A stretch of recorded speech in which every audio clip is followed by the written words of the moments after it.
Continuing with the subject on section H4, microRNA, we deal with the genetics of microRNAs, miRNA, which are single-stranded RNA molecules of about 21 to 23 nucleotides in length, which regulate gene expressions. miRNAs are coded by genes that are transcribed from DNA, but not translated into protein non-coding RNA.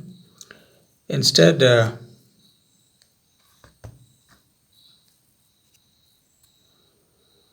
mature miRNA molecules are partially complementary to one or more messenger RNA, mRNA molecules, and their main function is to down-regulate gene expression. They were first described in 1993 by Lee and colleagues in the Victor Ambrose lab. Yet the term microRNA was only introduced in 2001 in a set of 3 articles in Science, 26 October 2001.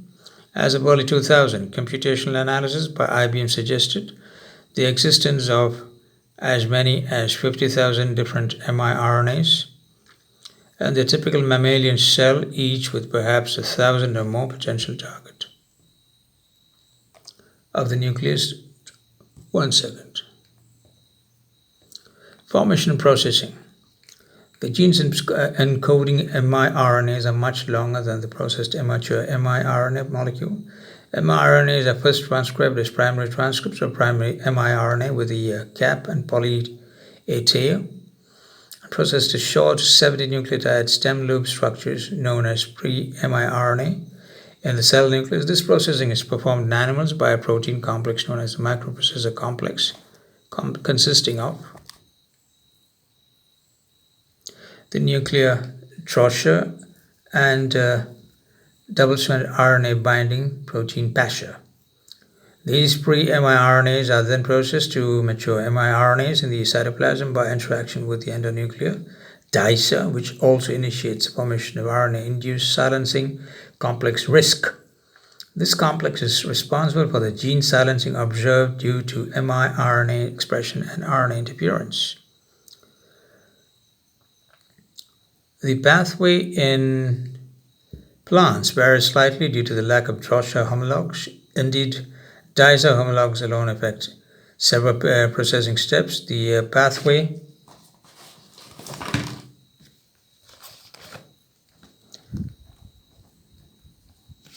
is also different for mRNAs derived from intronic stem loops. These are processed by a dicer but not by trochanter.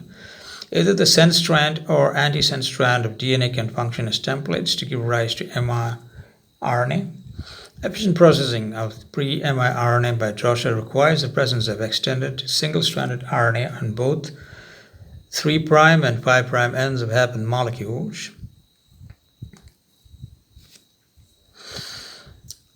These ssRNA motifs could be of different composition while their length is of high importance. If processing is to take place at all, a bioinformatics analysis of human and fly pri-mRNAs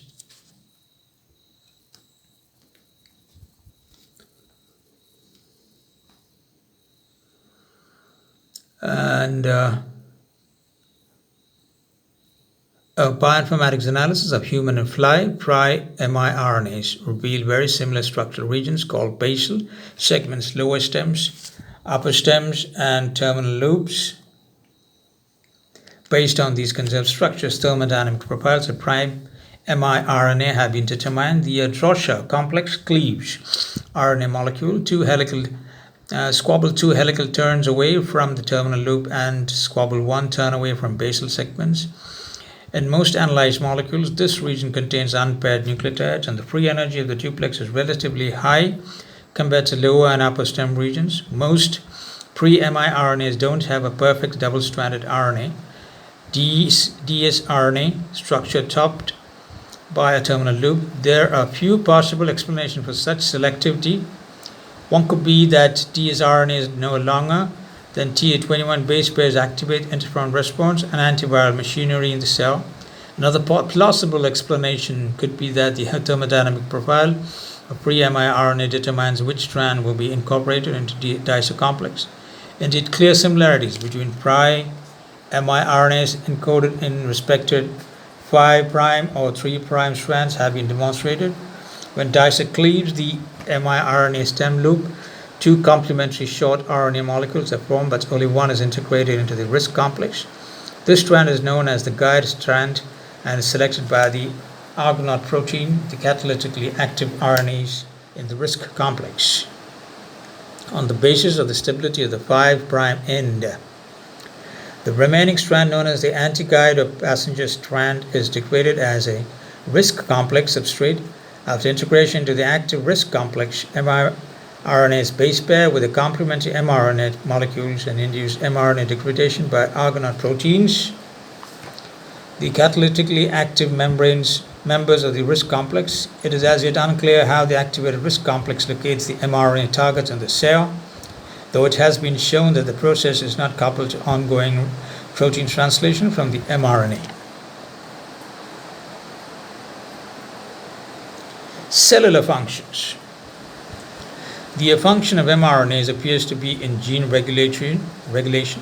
For that purpose, a miRNA is complementary to a part of one or more messenger RNAs, mRNAs.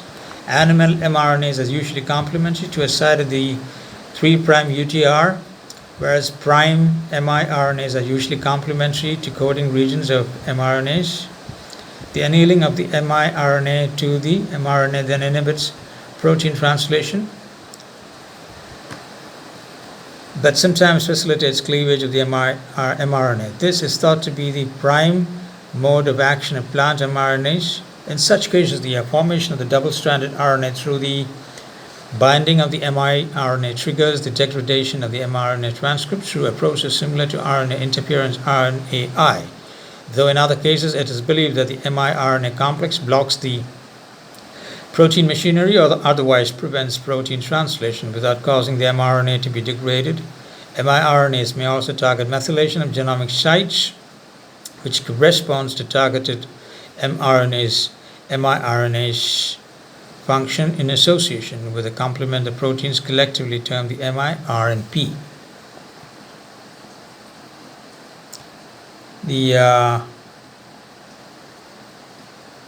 This effect was first described for the worm C. elegans in 1993 by Victor Ambrose and co-workers. As of 2002, miRNAs have been confirmed in various plants and animals, including C. elegans, human, and the plant Arabidopsis thaliana. Work at the University of Louisville has resulted in the production of microarrays containing all known, at the time of production, miRNAs for human, mouse, rat, dog, C. elegans, and Drosophila species, tools referred to as chips. Agilent has subsequently commercialized a human miRNA microarray. Genes have been found in bacteria that are similar to eukaryotic miRNA. Genes in the sense that they control miRNA abundance or translation by binding an mRNA by base pairing. However, they are not generally considered to be miRNAs because the DICE enzyme is not involved. In plants, especially RNA species, termed short interfering RNAs, siRNAs, are used to prevent the transcription of viral RNA.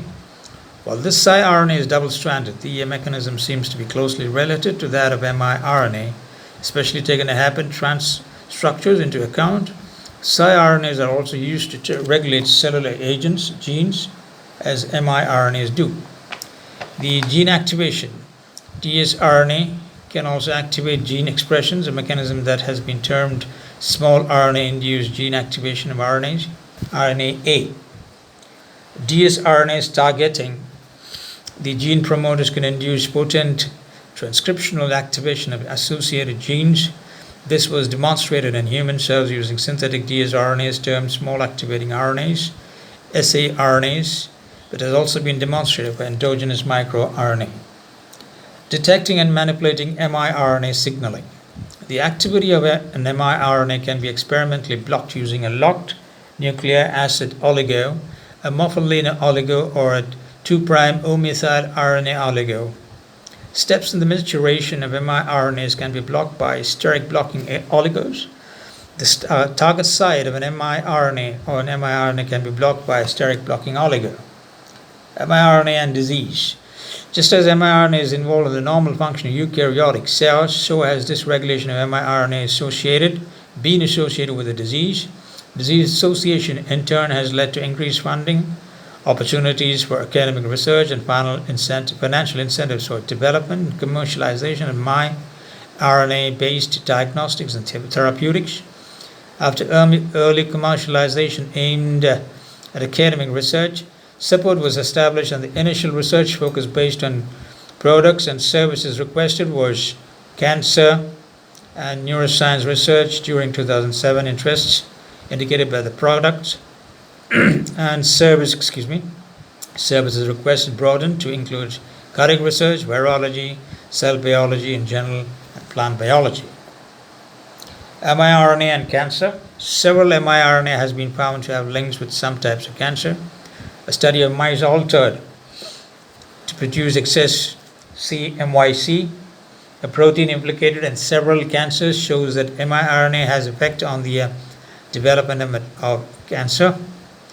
Mice that were engineered to produce a surplus of types of miRNA found in lymphoma cells developed the disease within 50 days and died 2 weeks later. In contrast, mice without the surplus miRNA lived for over 100 days.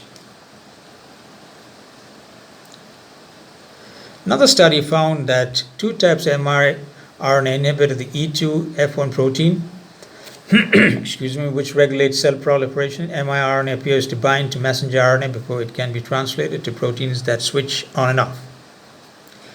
By measuring activity among 217 genes encoding miRNA, patterns of gene activity that can distinguish types of cancer cells can be discerned. miRNA signatures may enable classification of cancer. This will allow doctors to determine the original tissue type which spawned a cancer and to be able to target a treatment course based on the original tissue type miRNA. Yes. Profiling has already been able to determine whether patients with chronic lymphocytic leukemia had slow-growing or aggressive forms of the cancer. In 2008, the companies Rajan and Hexicon were working to commercialize this potential for miRNAs to act as cancer biomarkers. miRNA and heart disease. The global role of miRNA function in the heart has been addressed by conditionally inhibiting miRNA maturation in the murine heart and has revealed that miRNAs play an essential role during its development. miRNA expression profiling studies demonstrate that the expression levels of specific mitochondrial miRNAs change in diseased human hearts, pointing to their involvement in cardiomyopathies. Furthermore, studies on specific miRNAs in animal models have identified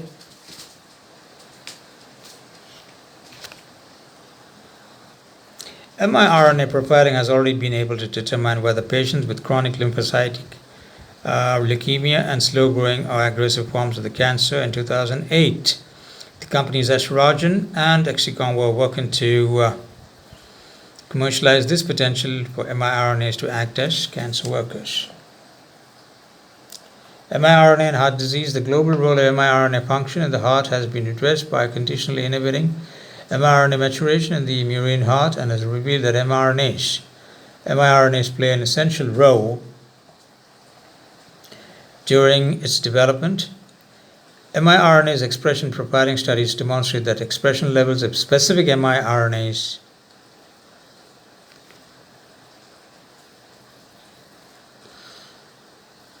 in animal models have identified distinct roles of miRNAs both during heart development and under pathological conditions, including the regulation of key factors important for cardiogenesis,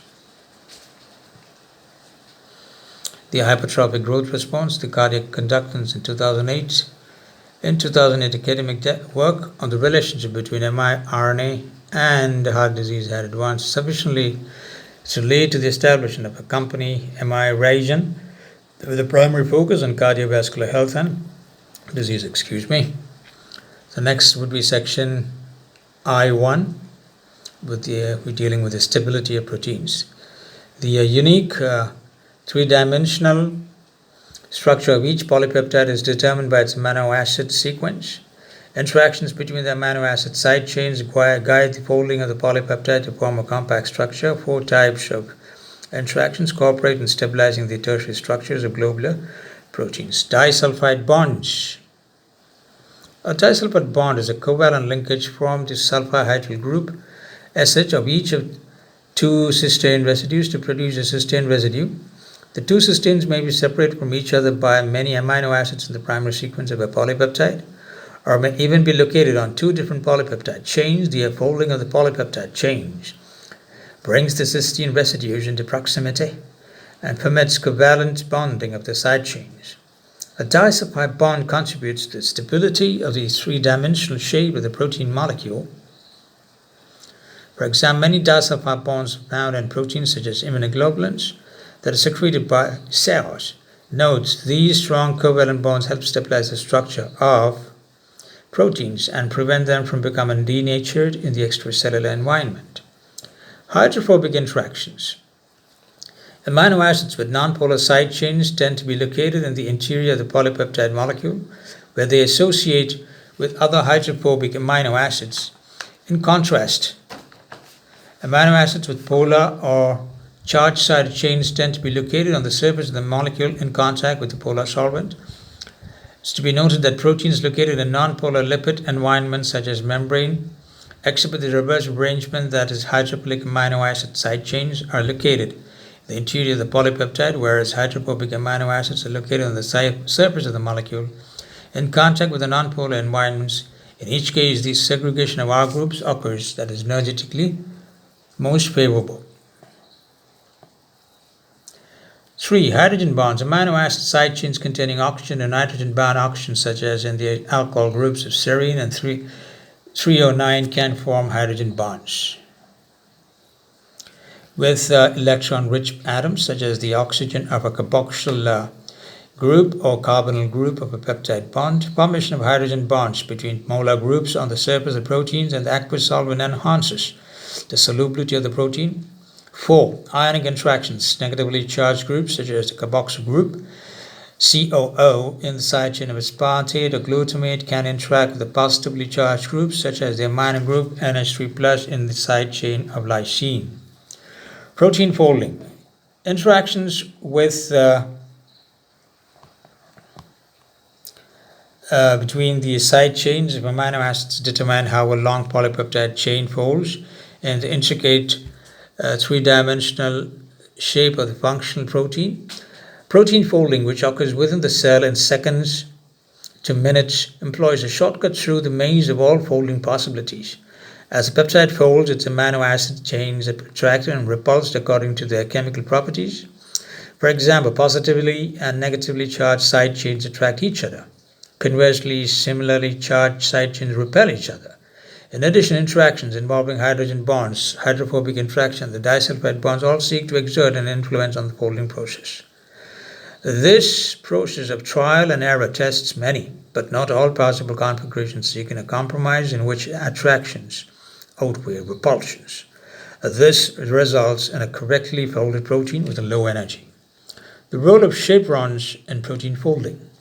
It is generally accepted that the information needed for correct protein folding is contained in the primary structure of the polypeptide. Given that premise, it is difficult to explain why most proteins, when denatured, do not resume their native conformations under favorable environmental conditions. One answer to this problem is that a protein begins to fold in stages during its synthesis rather than waiting for synthesis of the entire chain to be totally completed. This limits competing folding configurations made available by longer stretches of nascent peptide.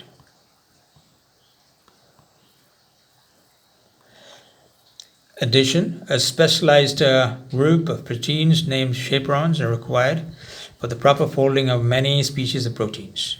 The chaperones, also known as heat shock proteins, interact with the polypeptide at various stages during the folding process. Some chaperones are important in keeping the protein unfolded until its synthesis is finished, or act as catalysts by increasing the rates of the final stage of the folding process. Others protect proteins as they fold so that their vulnerable exposed regions do not become tangled in unproductive encounters. Quaternary structure of protein. Many proteins consist of a single polypeptide chain and are defined as monomeri proteins. It's a difference in the alphabet. It looks like it's Finnish or some other language. Monomeri proteins, let's pronounce it that way. However, others may consist of two or more polypeptide chains that may be structurally identical or totally unrelated. The arrangement of these polypeptide subunits is called the quaternary structure of the protein. Note, if there are two subunits, the protein is called dimeric.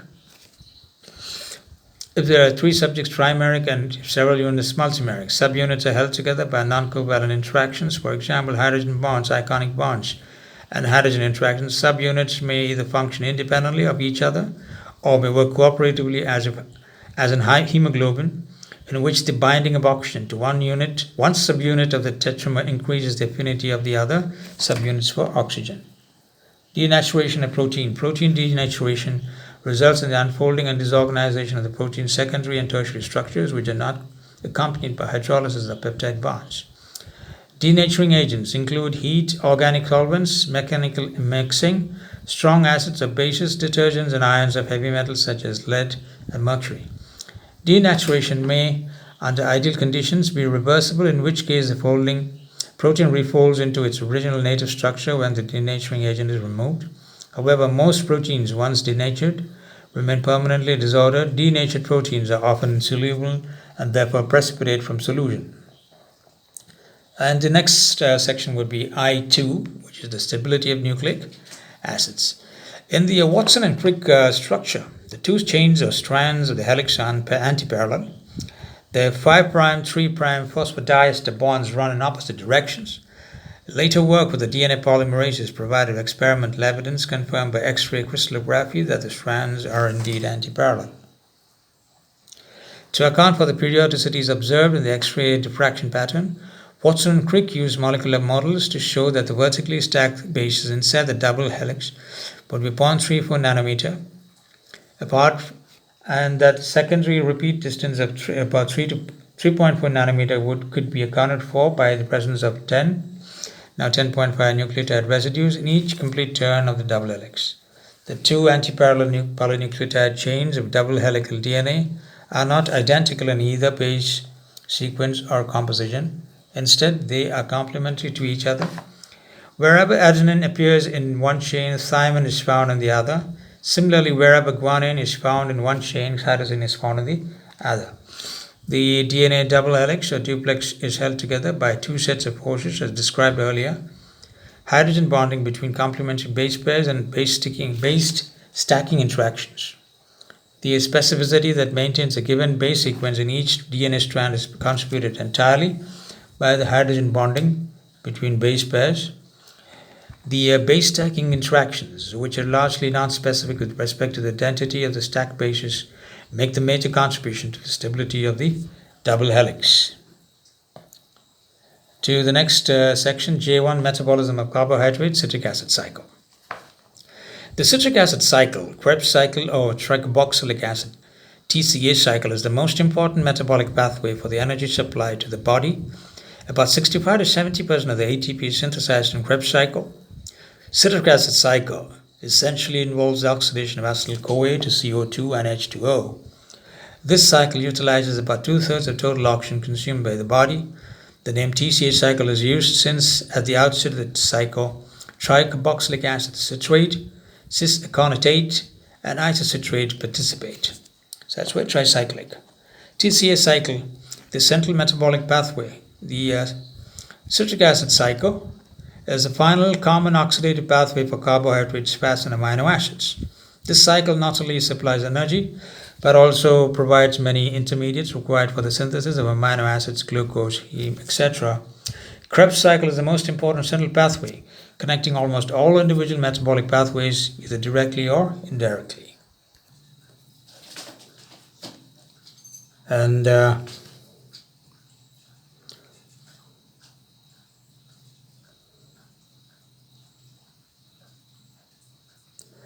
the TCA cycle, the central metabolic pathway. Citric acid cycle is the most final common oxidative pathway for carbohydrates, fats, and amino acids. Repeat, the citric acid cycle is the final common oxidative pathway for carbohydrates, fats, and amino acids. This cycle not only supplies energy but also provides many intermediates required for the synthesis of amino acids, glucose and heme, etc. Krebs cycle is the most important central pathway connecting almost all the individual metabolic pathways, either directly or indirectly. A brief history of that. The citric acid cycle was proposed by Hans Adolf Krebs in 1937, based on the studies of oxygen consumption in pigeon breast muscle. The cycle is named in his honor, and he was awarded the Nobel Prize for Physiology and Medicine in 1953. Hans Adolf Krebs. Location of TCA cycle. The enzymes of TCA cycle are located where? In the mitochondrial matrix, in close proximity to the electron transport chain. So what happens? This enables the synthesis of ATP by oxidative phosphorylation without any hindrance. So that's how it's executed. Now, TCA cycle, an overview. Krebs cycle basically involves the combination of a 2-carbon acetyl-CoA with a 4-carbon oxaloacetate to produce a 6-carbon tricarboxylic acid citrate. In the reactions that ensue, the 2 carbons are oxidized to carbon dioxide and oxaloacetate is regenerated and recycled. Oxaloacetate is considered to play a catalytic role in citric acid cycle. Note this figure and take a screenshot, please. TCA cycle and open cycle. Krebs cycle is a cyclic process. However, it should not be viewed as a closed R circle, since many compounds enter the cycle and leave. TCA cycle is comparable to a heavy traffic circle in a national highway with many connecting roads, and each intermediate of this connecting cycle of the cycle connecting another pathway is a road. Reactions of citric acid cycle. Oxidative decarboxylation of pyruvate to acetyl-CoA by pyruvate dehydrogenase complex is discussed above. This step is a connecting link between glycolysis and TCA cycle. Some authors, however, describe the conversions of pyruvate to acetyl-CoA along with citric acid cycle. Pyruvate to acetyl-CoA along with citric acid. The events of TCA cycle are described here. From step 1, formation of citrate. Krebs cycle for proper starts with the condensation of acetyl-CoA and oxaloacetate catalyzed by the enzyme citrate synthase. This is an aldol condensation reaction leading to the formation of an intermediate acetyl-CoA, which hydrolyzes yields citrate. Citrate is freely permeable across the mitochondrial membrane. It serves as a good source of cytosolic acetyl-CoA, which is used for the synthesis of fatty acids. Citrate inhibits phosphofructokinase and activates acetyl-CoA carboxylase. The latter is the key enzyme in the fatty acid synthesis. Step 2 and 3, citrate is isomerized to isocitrate by the enzyme aconitase. This is achieved in a 2-stage reaction of dehydration, followed by hydration through the formation of an intermediate cis-aconitate. Step 4 and 5. Formation of alpha-ketoglutarate, the enzyme isocitrate dehydrogenase ICD, catalyzes the conversion oxidative decarboxylation of isocitrate to oxalosuccinate and then to alpha-ketoglutarate. The formation of NADH and the liberation of CO2 occurs at this stage. 3 types of ICD are known. 1. NAD specific, located only in mitochondria. 2. NADP specific, present in the mitochondria and cytosol. 3. The mitochondrial NAD plus dependent ICD is responsible for the conversion of isocitrate to alpha-ketoglutarate. Step 6. Conversion of alpha-ketoglutarate to succinyl-CoA. This occurs through the oxidative decarboxylation. It's catalyzed by alpha-ketoglutarate dehydrogenase complex. This enzyme is dependent on 5 cofactors: TPP, lipamide, NAD+, FAD, and CoA. The mechanism of the reaction is analogous to the conversion of pyruvate to acetyl-CoA. At this stage of the TCA cycle, second NADH is produced and the second CO2 is liberated. Step 7. Formation of succinate. Succinyl CoA is converted to succinate by succinate thiokinase. This reaction is coupled with the phosphorylation of a GDP to GTP. This is a substrate level phosphorylation. GTP is converted to ATP by the enzyme nucleoside diphosphate kinase. GTP plus ADP gives ATP plus GDP. So step 8, conversion of succinate to fumarate. The succinate is oxidized by succinate dehydrogenase to fumarate. This reaction results in the production of ADH2 and not NADH. This is due to the fact that the reducing power of succinate is not adequate to reduce NAD+, hence FAD is utilized. Formation of malate, the enzyme fumarase catalyzes the conversion of fumarate to malate with the addition of water, H2O. Step 10 would be the conversion of malate to oxaloacetate. Malate is then oxidized to oxaloacetate by malate dehydrogenase. The third and final synthesis of NADH occurs at this stage. The oxaloacetate is regenerated, which can combine with another molecule of acetyl-CoA and continue the cycle. Summary of TCA cycle. The events of Krebs cycle may be summarized as acetyl-CoA plus 3 NAD plus FAD plus GDP plus pi plus 2 H2O giving 2 CO2 plus 3 NADH plus 3H plus FADH2 plus GTP plus COA. Remember these formulas required by oxygen, requirement of oxygen by TCA cycle. There is no direct participation of oxygen in Krebs cycle. However, the cycle operates under aerobic conditions. This is due to the fact that NAD plus and FAD from NADH and FADH2 respectively required for the operation of the cycle can be regenerated in the respiratory chain only in the presence of O2. Therefore, citric acid cycle is strictly aerobic in contrast to glycolysis, which operates in both aerobic and anaerobic conditions.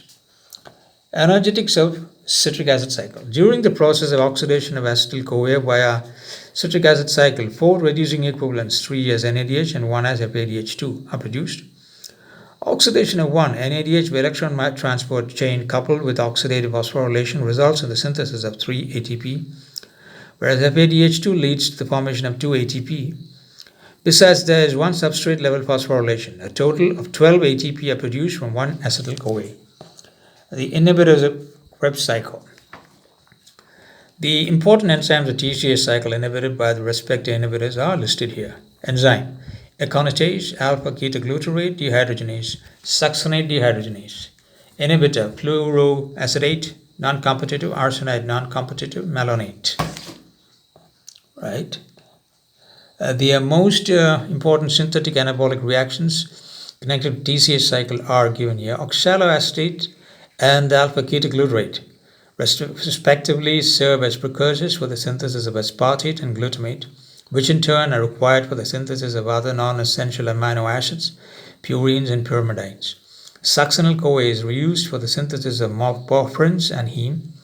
Mitochondrial citrate is transported to the cytosol where it is cleaved to provide acetyl-CoA for the biosynthesis of fatty acids, sterols, etc.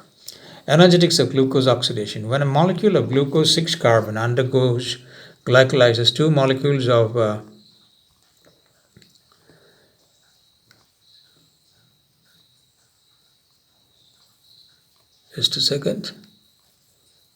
two molecules of pyruvate or lactate carbon are produced. Pyruvate is oxidatively decarboxylated to acetyl-CoA, 2-carbon, which enters the citric acid cycle and gets completely oxidized to CO2 and H2O. Just a second.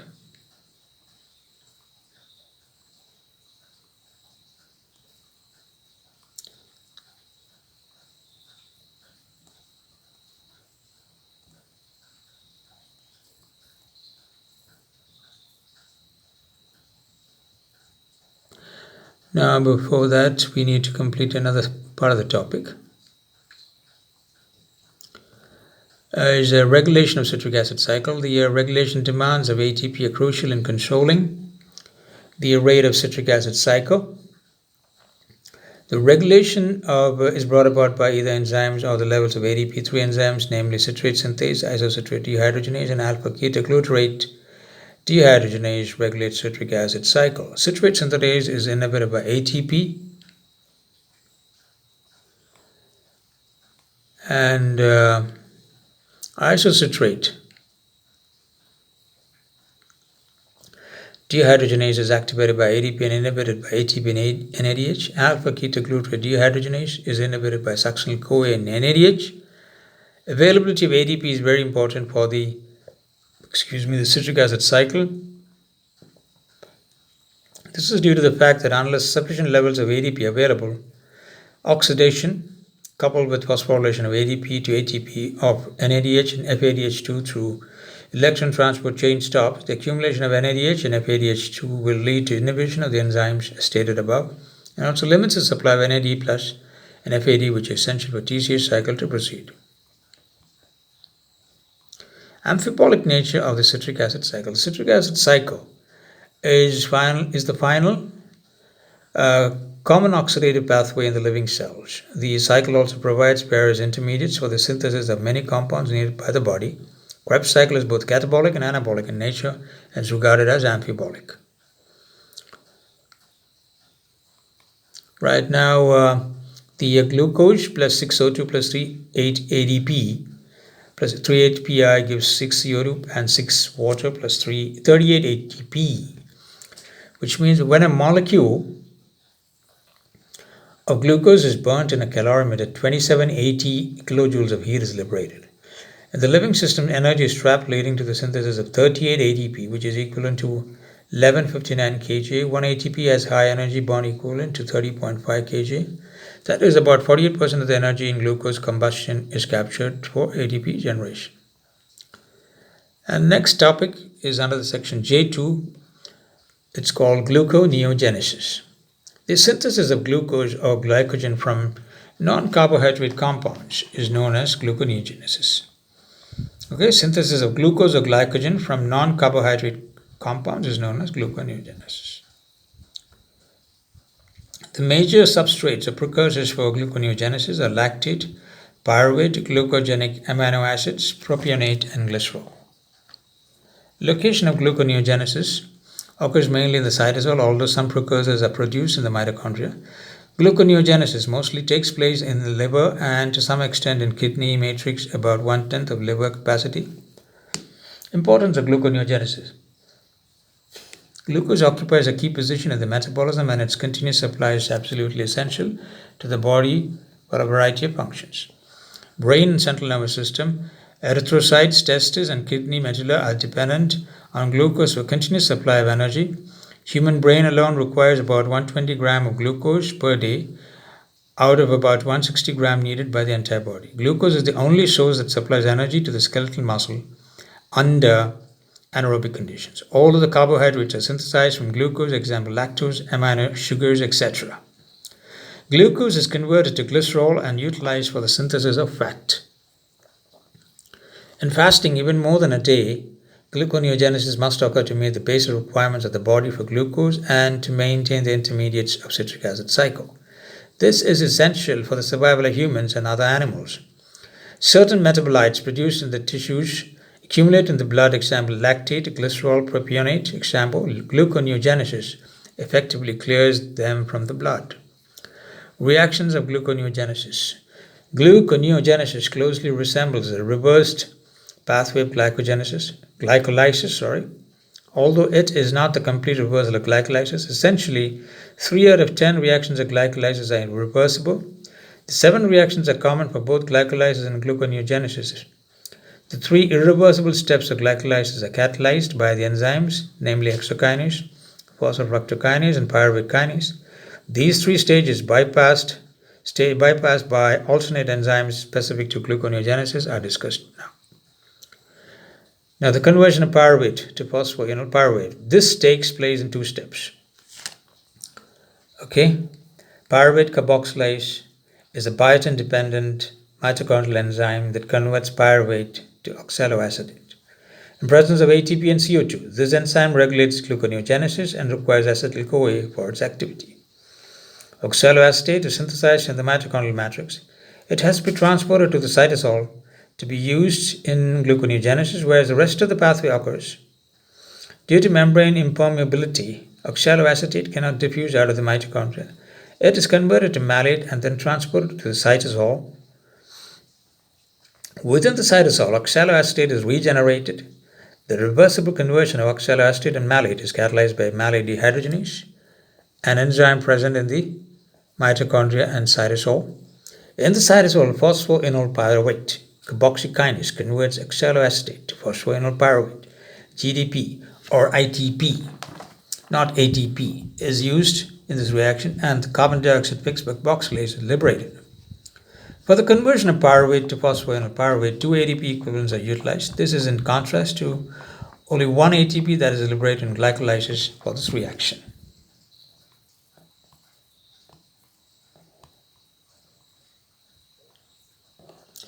Conversion of fructose 1,6 biphosphate to fructose 6-phosphate. The phosphoenolpyruvate undergoes the reversal of glycolysis until fructose 1,6 biphosphate is produced.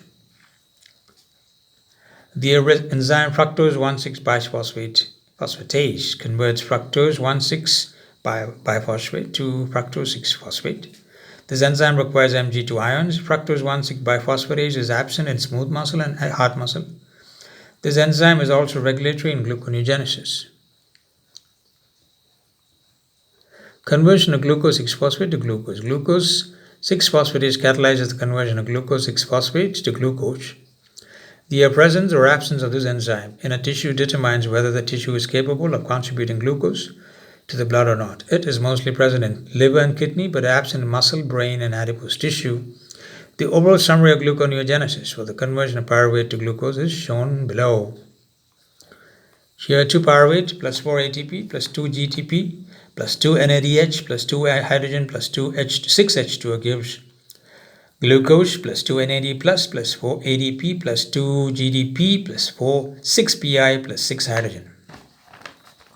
After the formation of glucose, its conversion to glycogen occurs through the formation of uridine diphosphate glucose, UDP glucose, by the enzyme glycogen synthetase. Gluconeogenesis from amino acids. The carbon skeleton of glucogenic amino acids, all except leucine and lysine, results in the formation of pyruvate or the intermediates of citric acid cycle, which ultimately result in the synthesis of glucose. Gluconeogenesis from glycerol is liberated mostly in the adipose tissue by the hydrolysis of fats, triacylglycerols, the enzyme glycerokinase found in liver and kidney, absent in adipose tissue, activates glycerol to glycerol 3-phosphate. The latter is converted to dihydroxyacetone phosphate by glycerol 3-phosphate dehydrogenase, dihydroxyacetone. I repeat, dihydroxyacetone phosphate is an intermediate in glycolysis, which can conveniently be used for glucose production. Gluconeogenesis from propionate. Oxidation of odd-chain fatty acids and the breakdown of some amino acids, methionine, isoleucine, yields a 3-carbon propionyl-CoA. Propionyl-CoA carboxylase acts on this in presence of ATP and biotin and converts to methyl-malonyl-CoA, which is then converted to succinyl-CoA in the cycle involving the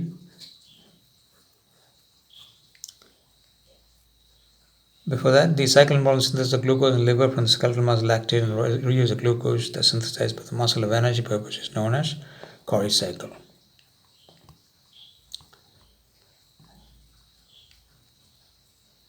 In presence of B2 coenzyme, succinyl-CoA formed from propionyl-CoA enters gluconeogenesis via citric acid cycle. Propionate is an important precursor for gluconeogenesis in ruminant animals, such as cattle. Propionate is activated in propionyl-CoA, which is then converted to glucose as described above. Gluconeogenesis from lactate, KORAH cycle. The KORAH cycle. Lactate produced by active skeletal muscle is a major precursor for gluconeogenesis. Under anaerobic conditions, pyruvate is reduced to lactate by lactate dehydrogenase, LDH. Pyruvate, NADH plus H plus in the presence of LDH gives lactate and NAD plus. Lactate is a dead end in glycolysis. Since it must be reconverted to pyruvate for its further metabolism, The very purpose of lactate production is to regenerate NADH so that glycolysis proceeds uninterrupted in skeletal muscles. Lactate or pyruvate produced in the muscle cannot be utilized for the synthesis of glucose due to the absence of the key enzymes of gluconeogenesis, glucose 6-phosphatase and fructose 1,6-biphosphatase. The plasma membrane is freely permeable to lactate. Lactate is carried from the skeletal muscle through blood and handed over to liver, where it is oxidized to pyruvate. Pyruvate is so produced, is converted to glucose by gluconeogenesis, which is then transported to the skeletal muscle. Glucose-alanine cycle. There is a continuous transport of amino acids from muscle to liver, which predominantly occurs during starvation. Alanine dominates among the amino acids. It is postulated that pyruvate in skeletal muscle undergoes transamination to produce alanine. Alanine is transported to liver and used for gluconeogenesis. This cycle is referred to as glucose-alanine cycle. Regulation of gluconeogenesis, the hormone glucagon, and the availability of substrates mainly regulate gluconeogenesis, as discussed here. Influence of glucagon. This is a hormone secreted by cells of the pancreatic islets. Glucagon stimulates gluconeogenesis by two mechanisms.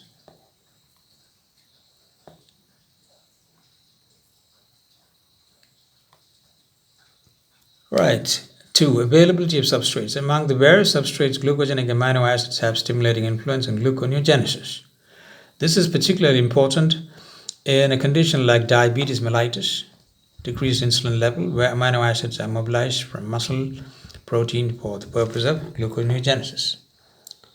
Now 3. Acetyl-CoA promotes gluconeogenesis. During starvation due to excessive lipolysis in adipose tissue, acetyl-CoA accumulates in the liver. Acetyl-CoA allosterically activates pyruvate carboxylase, resulting in enhanced glucose production. Gluconeogenesis from fat. It is often stated that glucose cannot be synthesized from fat. In a sense, it is certainly true, since the fatty acids, most of them being even chain, on oxidation produce acetyl-CoA, which cannot be converted to pyruvate. Further, the 2 carbons of acetyl-CoA disappear as 2 moles of CO2 in TCA cycle.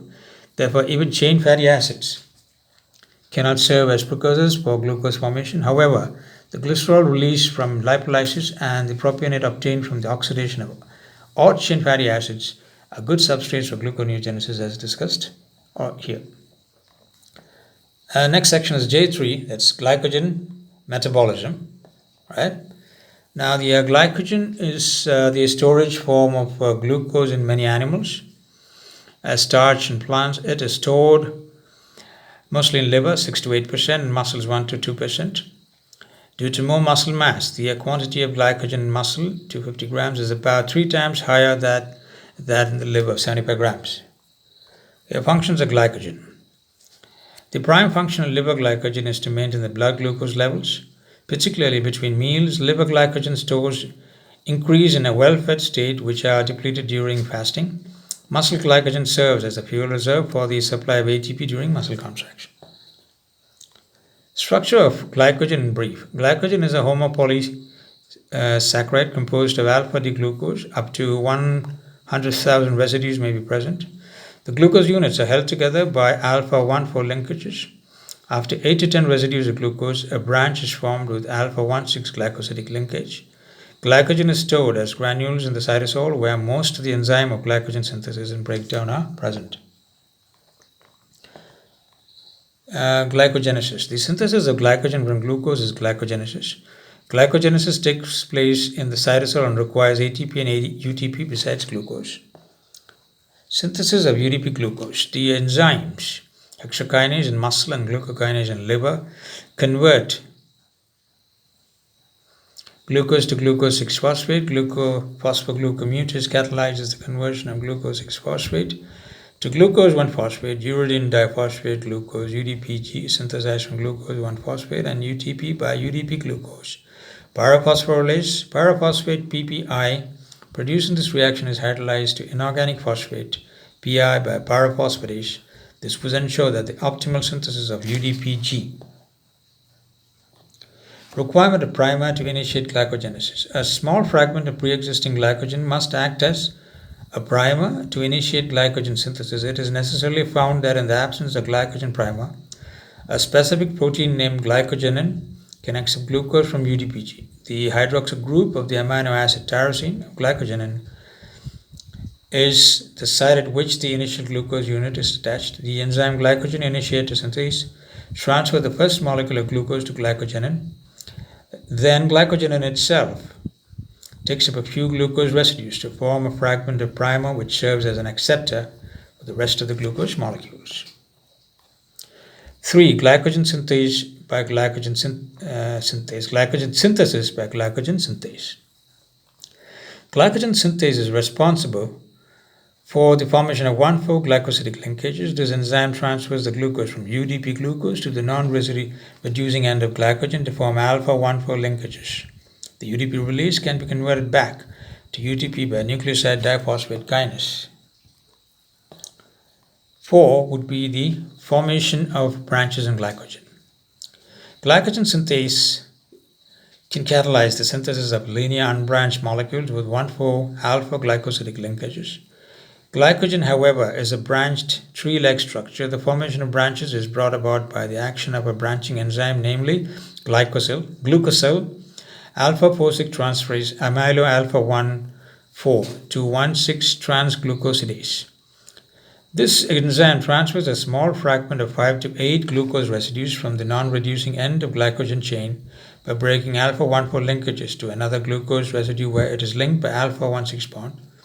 This leads to the formation of a new non-reducing end besides the existing one. Glycogen is further elongated and branched, respectively, by the enzymes glycogen synthase and glucosyl 4,6 transferase.